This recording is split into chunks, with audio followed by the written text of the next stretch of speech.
I am Aruna Punna, working as Junior Lecturer in Botany, Government Junior College for Girls, Bhongir. Today our topic is microbes in human welfare. In this class we are going to learn about microbes as biocontrol agents, microbes as biofertilizers, challenges posed by microbes. The Bacillus thuringiensis toxic genes. Already I explained in the streptokinase enzyme, the genetic engineering method I explained. So here also the toxic genes are isolated from the Bacillus thuringiensis bacteria. The isolated toxic genes inserted into the plants. Then those plants we can call as Bt cotton and Bt brinjal. Only two plants are available in this way. So these plants show self-resistance to harmful insects and pests. Any insect or pest attack the brinjal and cotton plant, what happens? These insects and pests eat the leaves. So already in the plants, toxic genes are present. So along with leaf, toxic genes also enter into the insects and pests. Then due to the toxic effect,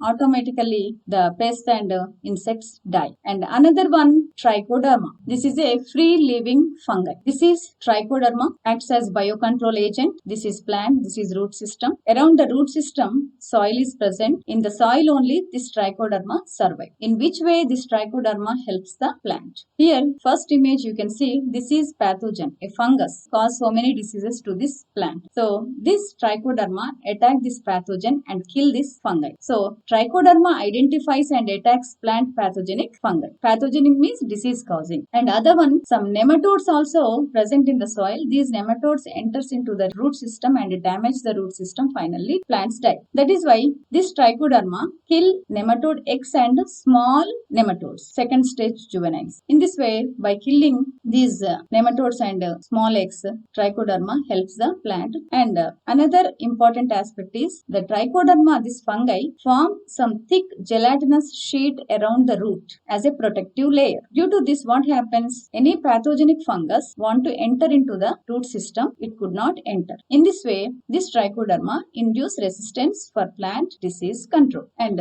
next one, baculoviruses. These are viruses. These viruses comes under genus Nucleopolyhedrovirus. When we spray these viruses on crop, what happens? Any insect attacking the crop, it will die. So these baculoviruses generally kill insects and other arthropods. Arthropods means caterpillars. And this baculovirus is only kill the particular insect or pest, that means caterpillar, which are attacking the crop. That is why these viruses are species specific narrow spectrum insecticidal application. Only kill the attacking harmful pathogenic organisms only. But the baculoviruses never show any negative impact on plants, mammals, birds, fishes and non-target insects. Here you can see in which way these baculoviruses can be used on the crop. Here it is a small animation. You can see Nucleopolyhedrovirus working as biocontrol agent. This is crop. Here farmer is spraying Nucleopolyhedrovirus, that is baculovirus. These viruses are available in the form of crystals. So after spraying, you can see in the magnifying view, the Nucleopolyhedroviruses are in the form of crystals. Then what happens? So now here caterpillar is attacking the crop. Now this caterpillar is ready to eat the leaf. Caterpillar is eating the leaf. Then what happens? We'll see. So the crystals of polynucleohydrovirus enters into the gut.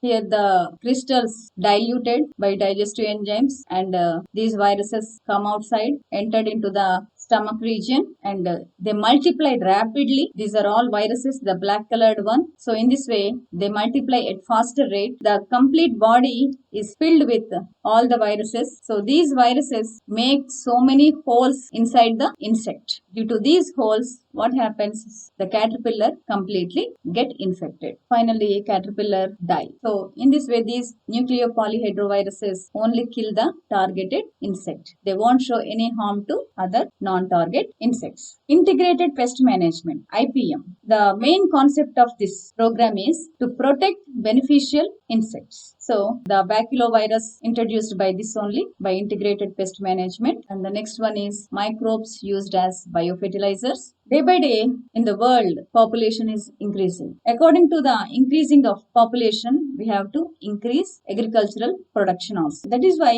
by using over chemical fertilizers, we increased our production. But now number of farmers realized and scientists also realized the overusing of chemical fertilizers leads to pollution. So many farmers turn to organic farming by using biofertilizers. Means bio means microbes. By using microorganisms, we can cultivate. So microbes used as fertilizer known as biofertilizer. So what are the examples for biofertilizer? Bacteria, fungi, cyanobacteria. Cyanobacteria other name is blue-green algae. The color blue and green. That is why this name has been given. The first one is bacteria. Here leguminous plants. All pulses comes under leguminous plants. This is leguminous root system. It has so many nodules on the root system. Inside the nodule, one bacterium is present, that is rhizobium. Here we can see the symbiosis between rhizobium bacterium and plant. In atmosphere, 78% of nitrogen is present in the form of N2. This nitrogen is not directly absorbed by the plant. This atmospheric nitrogen N2 must be converted into ammonia and nitrates. So, the bacteria which is present inside the nodule, this rhizobium bacterium absorb atmospheric nitrogen N2 form and converts into ammonia and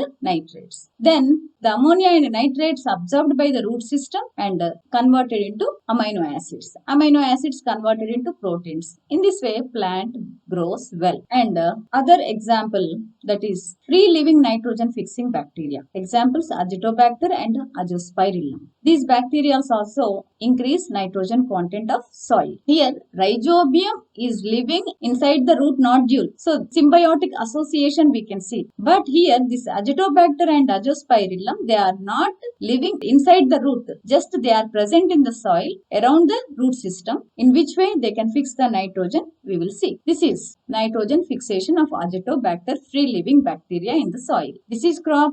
This is root system. So around the root system soil environment is present. This is Azotobacter. It is free living nitrogen fixing bacteria. So in the magnifying view you can see the Azotobacter. So absorb the nitrogen in the form of N2 which is present in the atmosphere, absorbed by the Azotobacter and converted into ammonia, then ammonium, then converted into nitrates. So ammonium, nitrates are present in the soil. So automatically this Azotobacter increases nitrogen fertilizer content in the soil. Ammonium and nitrates absorbed by the root system. In the root system, this ammonium converted into amino acids. These amino acids help in the formation of proteins and proteins are present means plant grow continuously and perfectly. And next one, fungi. Best example is mycorrhiza. See, this is mycorrhiza. This is tomato plant. This is root system. So around the root system, some white colored fungi is present. That is mycorrhiza. Mycorrhiza, for best example, the genus Glomus. So Glomus, it is the name of the mycorrhiza. Myco means fungi. Rhiza means root system. So the fungi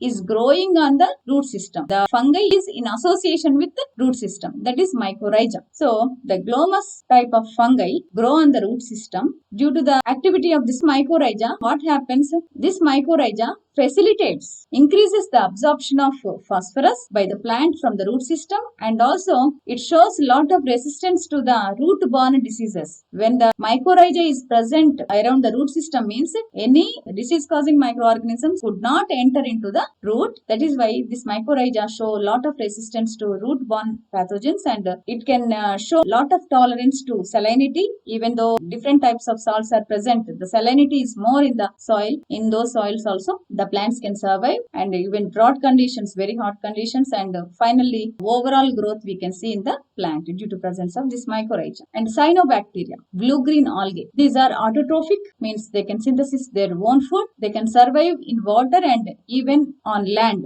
That means terrestrial. So in water and on soil also they can survive. The cyanobacteria we can grow perfectly in paddy fields. Cyanobacteria can be used as most common biofertilizer in paddy fields. What are the examples for cyanobacteria? Anabina, nostoc and oscillatoria. These cyanobacteria fix atmospheric nitrogen. The same way, just like rhizobium bacteria, azospirillum, like that. These are Anabina, nostoc and oscillatoria also absorb atmospheric nitrogen N2 and converted into ammonia, ammonium and nitrates. Nitrates and ammonium absorbed by the paddy plant and converted into amino acids, and amino acids form proteins. In this way, plants can grow well. And young Anabina nostoc oscillatoria continuously go on rapid multiplication. The old ones die, add organic matter to the soil. In this way, increase soil fertility. These cyanobacteria are commercially available in the market in the form of like this. Here, this is nostoc available in the form of market, somewhat small gelatinous balls-like structure. So this is cyanobacteria growing in paddy fields. So here this is paddy. Generally in standing water only paddy can grow. So here this is the green colored mass-like structure. This is all cyanobacteria. Just we have to purchase these balls and we have to mix in the water. You have to squeeze the balls and all cyanobacteria which is present inside the ball come out, and just you have to spray in the paddy field and they can multiply rapidly and grow like this and can fix nitrogen. By using regularly these cyanobacteria, we can replenish soil nutrients continuously and no need to depend on chemical fertilizers. Challenges posed by microbes. Posed means created. Up to now, so many antibiotics discovered for the disease-causing microorganisms. But these microorganisms continuously they are changing gene structure, that is called mutation. Due to these mutations, normal microorganisms converted into supermicrobes. These supermicrobes show lot of resistance to many drugs. That is why time to time scientists also need to find new treatment methods and new vaccines. We are all suffering from corona pandemic disease which is caused by COVID-19. This is particular name of coronavirus. In COVID-19, up to now, 4 variants came due to mutations. The first variant is alpha. This alpha variant due to mutation converted into beta variant, then beta to gamma, gamma to delta. Now, delta variant also almost spread throughout the world. In India also daily so many cases we are seeing. Microbiologists and epidemiologists. Microbiologists study on microorganisms, epidemiologists study on skin. They are skin specialists. These scientists are worrying about emerging and re-emerging infectious diseases. Emerging means sudden occurring. Before that, we don't know about that disease. So, corona is also best example for emerging disease. And re-emerging infectious diseases means existed in the past but suddenly come back. What are the examples for the re-emerging infectious diseases means cholera, tuberculosis and dengue fever. Sometimes we see number of persons suffer from disease, but this disease won't continue. For some particular period, this disease spread and after that the disease go off. And emerging infectious diseases, best examples are AIDS, mad cow disease and SARS disease. AIDS.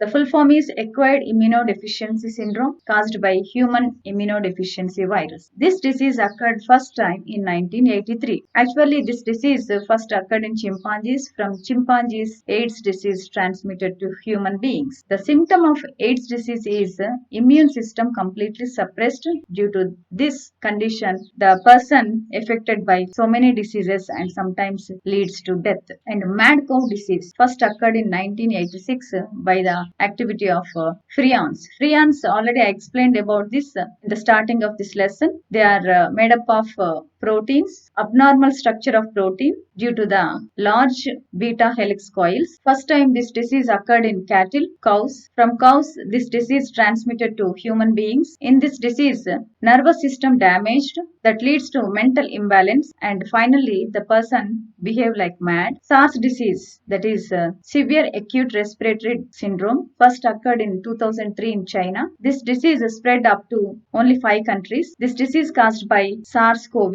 This is also type of coronavirus. Scientists, what they are saying, this SARS-CoV virus only due to mutation changed to COVID-19. So that is why we can say that this COVID-19 is behaving like super microbe. That is why this disease is spread all over the world and become pandemic. But in the case of SARS-CoV, just spread only up to 5 countries. In this disease, respiratory tract infection affected especially, and so many deaths also at the time. And bioterrorism, violence. Terrorism means violence. Violence by using disease-causing microorganisms. So here what happened? By using disease-causing microorganisms throughout the world spread among the people fear and diseases. That is why large number of population died. This corona disease also may comes under bioterrorism. But actually we don't know what happened. Exactly we could not say. This corona maybe may not be comes under bioterrorism. And genomics bioinformatics, these are the branches. The scientists, those who are working under this branch,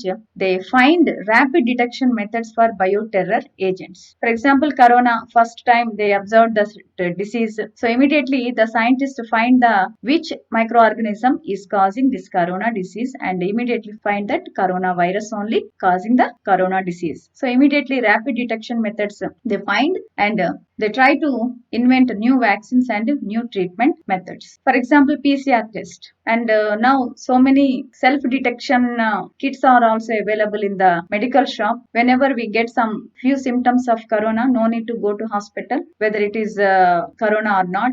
Just simply we can go to medical shop and purchase corona detecting kit, and at home also we can do the test independently. So the lesson is completed. We learned about microorganisms, in which way they are useful to human beings and in which way they are harmful to human beings. The 2 marks and 4 marks question and answers of this lesson are in the description. If you like this video, please share and subscribe to my channel. Thank you.